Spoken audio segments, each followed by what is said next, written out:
আমাৰ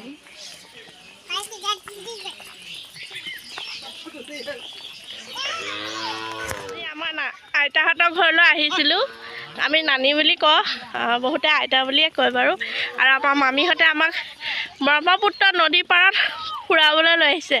আৰু এইবোৰ ব্ৰহ্মপুত্ৰ যিহেতু খহনীয়া হৈ আছে, তাৰ কাৰণে এইবোৰ দেখিছেনে পকাৰে এইবোৰ মানে তাত দিবৰ কাৰণে মানে যি খহনি আহে ৰোধ কৰিবৰ কাৰণে এইবোৰ আনি থৈছে, ইয়াত দিব। আৰু চাওকচোন, সন্ধিয়া সময়ত আহিছোঁ, একদম বেলি ডুবা সময়ত। আৰু বেলিটো কেনেকৈ একদম ডুব যাবলৈ ধৰিছে, আৰু আকাশখন ইমান ধুনীয়া এটা পৰিৱেশ, আৰু ওপৰত চৰাই চিৰিকটি উৰি আছে, দেখি ভাল লাগিল। ভাবিলোঁ মোৰ কেমেৰাত বন্দী কৰি থওঁ। আৰু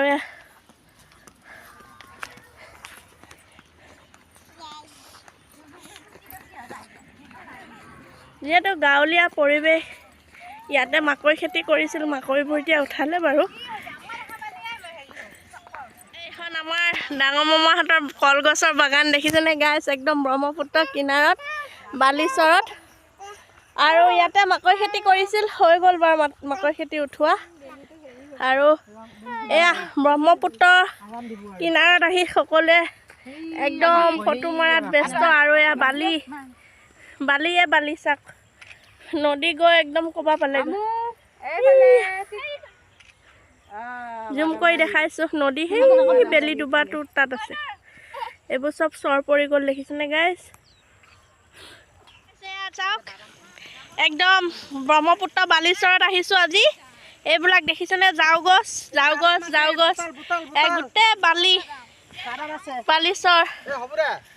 আৰু ইয়াতে মানে বাদাম খেতিও কৰা হৈছিলে, বাদাম উঠোৱা হৈ গ'ল। আৰু মানে ইয়াত বুটলিলে ওলাব চাগে ন, বালি নদী ব্ৰহ্মপুত্ৰ।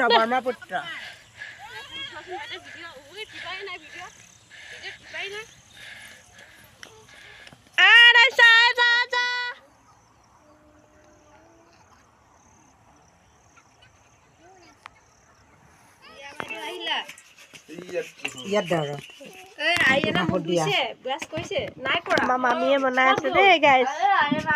আৰু ৰাতিপুৱা টাইম পিঠা বনাই আছে। আৰু ইয়াত এইটোত পানী দিব, আৰু তাৰ ওপৰত খৰাহীটো বহাই ঢাকন মাৰি দিব, আৰু হৈ যাব। এনেকৈ ঢাকন মাৰি দিব, আৰু গেছটো অন কৰি দিব।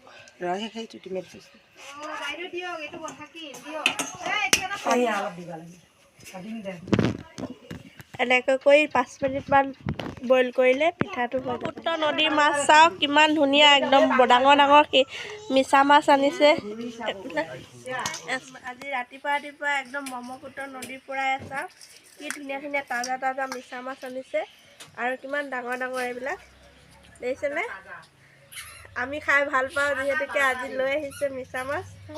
এতিয়া বাচিম আৰু ৰিহানা যে লৈ ভাল পায় লোৱা।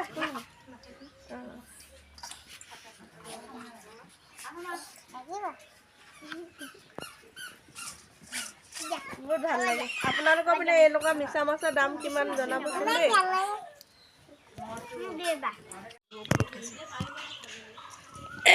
আমাৰ দুইজনী ভনীয়ে এতিয়া মাছ বাচি আছে। এয়া মিছা মাছ বাচি আছো। এইফালে আমাৰ ভনীয়ে কাটিছে লোকেল কুকুৰা, চাওক বাচি আছে ধুনীয়াকে। আৰু বোৱাৰীয়ে এয়া নহৰু আদা চিকনাই আছে আজি দুপৰীয়া ভাত সাজ খাবলৈ। দুপৰীয়া নহয়, 10টা বজাত ভাত খাব লৈছোঁ। এয়া দেখিছে পাপৰ, ঘৰুৱা চাউলৰ ভাত, এইফালে মিছা মাছৰ চৰচৰি, এয়া মাংস গ্ৰেভি, লগত আছে পাপৰ, নেমু, আৰু এইফালে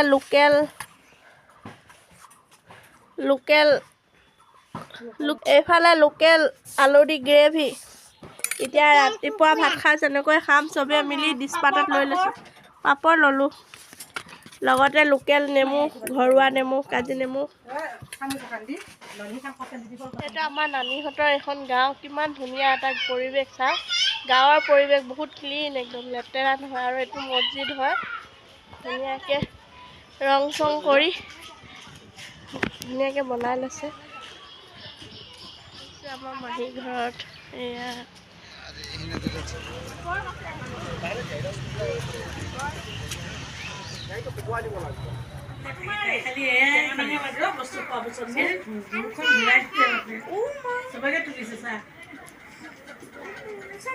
আপাক যিহেতুকে নগাঁও নিদান নাৰ্ছিং হোমত এডমিট কৰিছিল। যোৱাকালি আহি পালে ঘৰলৈ। আৰু এয়া এতিয়া চাওক, সকলোৱে আমাৰ আবাক মানে খবৰ কৰিবৰ কাৰণে আহিছে। এয়া হ'ল আমাৰ ডাঙৰ পেহী, এইফালে আমাৰ সৰু খুৰী, আৰু এইফালে বাই, আৰু এয়া হ'ল আমাৰ আব্বাৰ সৰু ভনীয়েক, এইফালে হ'ল আমাৰ একদম সৰু খুৰাৰ ছোৱালী ফাৰহিনা। ৰিহানা যাকটো চিনি পাইছে। আৰু সকলোৱে দোৱা আশীৰ্বাদ কৰিব আমাৰ আব্বাৰ যাতে সোনকালে সুস্থ হয়।